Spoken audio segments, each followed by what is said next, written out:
Hi everybody, it's Christina and thank you for joining me. So today I'm going to create another version of the Trellis card, and this time we're going to use a little square one. Now this is just under a 6-inch square, and to create the frames and the aperture for this I'm going to use nesting dies. So mine are alternate, stitched and plain. So I'm going to take the stitched ones from the set. So I'm missing the thinner ones, the plain ones out, and I'm simply taking the stitched ones.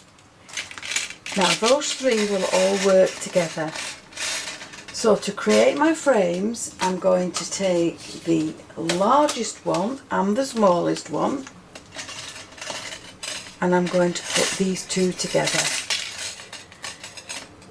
and they will create for me my frames that will sit on my card. So I need two of those, and then I'm going to take the largest one away and bring in the next one, the middle one and the smallest one, and cut those together, and I'm going to do that just once, and that will give me another frame that will sit on my card.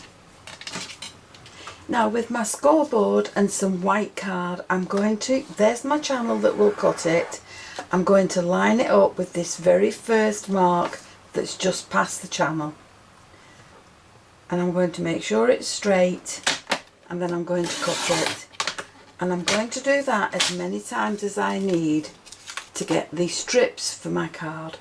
So again, line it up with the mark, keep it level at the top and cut your strip. And you're going to do that for as many strips as you would need for your card. So we have the frames and the strips cut. Now we're going to take the middle die again, and we're going to open out the base card, and we're going to place this one in the middle and die cut that out, and that will give us an aperture inside that base card.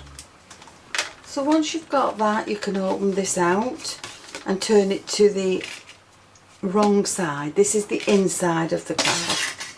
Now you're going to take your strips and you're going to start in this corner, and you're going to come up to that corner, and make sure these are the right way around as well.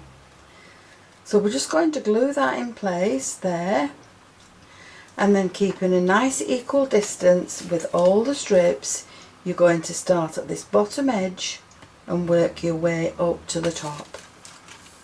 So again, keep them together. Keep your distances equal. Now depending on how wide you want the gaps in between will depend on how many strips you need, but you're going to keep them all fastened at the bottom, and you're going to put them all in like so. Now you can do them any way you wish. You can do them from this corner to this corner and sunray them down. It's entirely up to you, or you can do them from this bottom corner and have them sun-rayed up that way. You can also keep them straight. Now I'm not going to do the other variations of this card because this will all depend on the strips that you have and where you want them. But you can do anything you want with these strips and just add them in to create your own decorative panels for your trellis cards. So it's up to you how you do them, but I'm going to do mine as a sunray, as I've explained to you just a second before. I'm going to go that way and that way. Now I'll glue them all in place and then I'll come back to you. So once you have all your strips stuck in place, you can trim it off and then reinforce your crease along the top.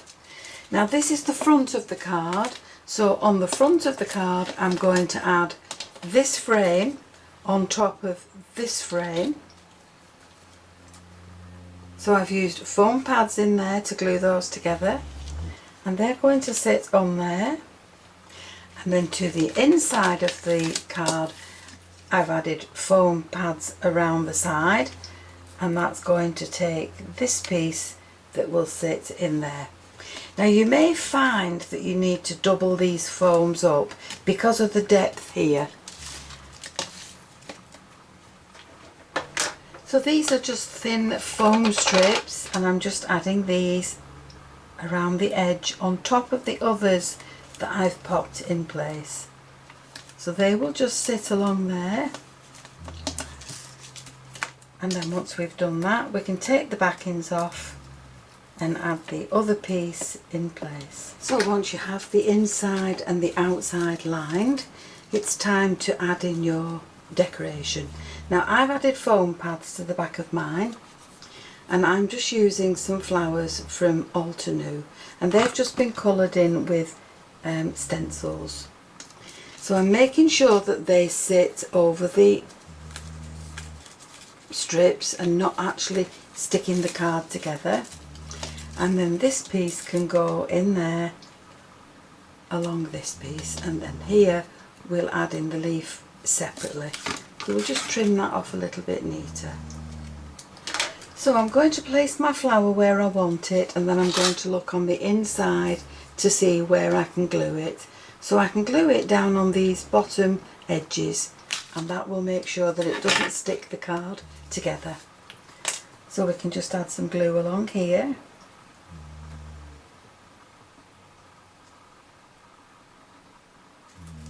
And we can pop that in there. We can hold that in place until it glues, and then we can add some glue or some foam tape under that just to raise it up to match the frame. And that then is not glued, it's not glued the card together. So I've got these stuck on the front, I've got my frames done. Now if you wanted to, with the panel that's left, you can open the inside and you can pop a panel in there. Now I've also cut myself 3 butterflies, and I've got a dirty mark there, so I need to cover that. So that's going to sit there. Close that up, and then to cover that butterfly I'm going to add another one on the top, and I'm going to put another one there, and then somewhere in there I will add my sentiment. So I've added my sentiment in, and just to finish this off I'm going to pop some pearls down the centre of the butterflies, and they will just sit along there. Now you can, if you wish, add more pearls around the side, but I'm going to leave mine now just as it is. So we'll just finish this one off on the inside. You can add a sentiment in there if you wish. But there's my card now finished, inside and out. I'm going to make a box to put this in, and that then is ready to give to my recipient. So this completes another version of the Trellis card, and I do hope you've enjoyed the video. If you have, please join me on the next one. And why not subscribe to my channel, click the notification bell, then you'll always be aware when I add a new video. Thank you so much for joining me. I'll see you again soon. Bye for now.